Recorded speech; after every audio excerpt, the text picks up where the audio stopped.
बिस्मिल्लाहिर्रहमानिर्रहीम।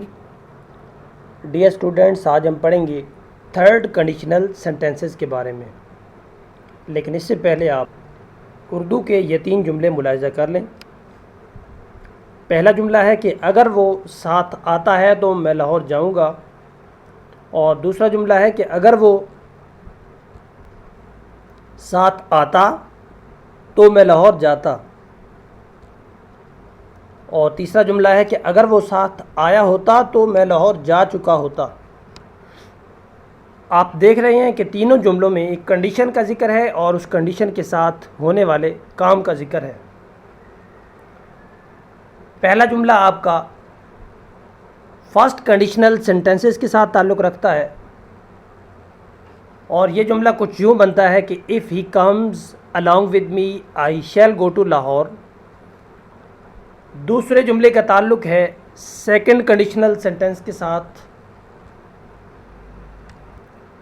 और ये कुछ यूँ बनेगा कि if he came along with me I would go to Lahore. तीसरा जुमला आपका अगर वो साथ आया होता तो मैं लाहौर जा चुका होता। इस जुमले का ताल्लुक़ है थर्ड कंडीशनल सेंटेंस के साथ। पहले हिस्से में कंडीशन प्रेजेंट टेंस में आ रही है, दूसरे हिस्से में कंडीशन पास्ट टेंस में आ रही है, और तीसरे हिस्से में कंडीशन पास्ट परफेक्ट टेंस में आ रही है। अगर वो साथ आया होता तो मैं लाहौर जा चुका होता। आज हम पढ़ेंगे थर्ड कंडीशनल सेंटेंसेस के बारे में जिनमें पास्ट परफेक्ट टेंस इस्तेमाल होता है। अगर वो साथ आया होता तो मैं लाहौर जा चुका होता। जुमले के जिस हिस्से में अगर का लफ्ज़ है ये है आपका इफ़ क्लॉज या conditional part of the sentence, और दूसरा हिस्सा उस कंडीशन के नतीजे में होने वाला काम है। इस जुमले में आप देख रहे हैं कि इस कंडीशन के साथ जिस काम का जिक्र है वो दरअसल हो नहीं सका, यानी अगर वो साथ आया होता तभी मैं लाहौर जा चुका होता, यानी मैं गया नहीं जा सका। ऐसे सेंटेंस को जिसमें काम नहीं हो पाया होता वो आपका अनरियल सेंटेंस कहलाता है। जुमला बनाने का तरीका ये है कि सबसे पहले आप इफ़ का इस्तेमाल करते हैं और इफ़ के साथ आप पास्ट परफेक्ट टेंस लगाते हैं। पास्ट परफेक्ट टेंस बनाने के लिए आप हैड का लफ्ज़ इस्तेमाल करते हैं, और जुमले के दूसरे हिस्से में आप वुड हैव लगाते हैं, या वुड नॉट हैव भी आप लगा सकते हैं जब इसकी ज़रूरत पड़ती है। अगर इस जुमले को इंग्लिश में कन्वर्ट करें तो ये कुछ यूँ बनेगा कि if he had come along with me, अगर वो मेरे साथ आया होता, I would have gone to Lahore, तो मैं लाहौर जा चुका होता। दूसरे हिस्से में आपने लगाया वुड हैव, और आप जानते हैं कि हैव या हैज़ के बाद वर्ब की थर्ड फॉर्म इस्तेमाल होती है, तो ये बना I would have gone to Lahore. यानी थर्ड कंडीशनल सेंटेंसेस में इफ़ के बाद जुमले के एक पार्ट में हैड का लफ्ज़ लगता है और दूसरे हिस्से में वुड हैव का लफ्ज़ इस्तेमाल होता है। एक बात बहुत ही ज़रूरी है कि आप याद रखें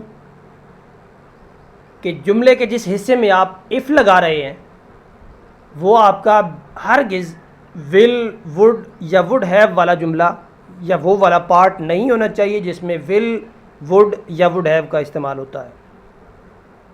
ये बात बहुत ज़रूरी है, आप याद रखें। अब हम देखते हैं इसी कंडीशन के मज़ीद 2 जुमले। पहला है कि अगर मेरे पास ज़्यादा रकम होती तो मैं नई कार ख़रीद चुका होता। If I had enough money, if I had enough money I would have bought a new car. यहाँ पे हैड 2 दफ़ा आ रहा है। पहला हैड पास्ट परफेक्ट टेंस के लिए और दूसरा हैड पोजेशन के बारे में बताने के लिए। इफ़ आई हैड और हैड के बाद थर्ड फॉर्म आती है, तो ये बतौर थर्ड फॉर्म इस्तेमाल हो रहा है। If I had enough money I would have bought a new car. अगर मेरे पास ज़्यादा रकम होती तो मैं नई कार ख़रीद चुका होता। और अगर तुम बेटे को ख़बरदार कर चुके होते तो वो जेल नहीं जा चुका होता। आप इसको यूँ भी कह सकते हैं कि अगर तुम बेटे को ख़बरदार कर देते तो वो जेल नहीं जा चुका होता। आप इसको यूँ बनाएंगे कि if you had warned your son, if you had warned your son he would not have gone to the prison. अगर तुम बेटे को ख़बरदार कर देते, had word, he would not have gone, तो वो नहीं जा चुका होता टू द प्रिजन, जेल में। इन शॉर्ट आप कह सकते हैं कि थर्ड कंडीशनल सेंटेंसेस में सेंटेंस के एक पार्ट में हैड का लफ्ज़ इस्तेमाल होता है और दूसरे पार्ट में वुड हैव या वुड नॉट हैव इस्तेमाल होता है।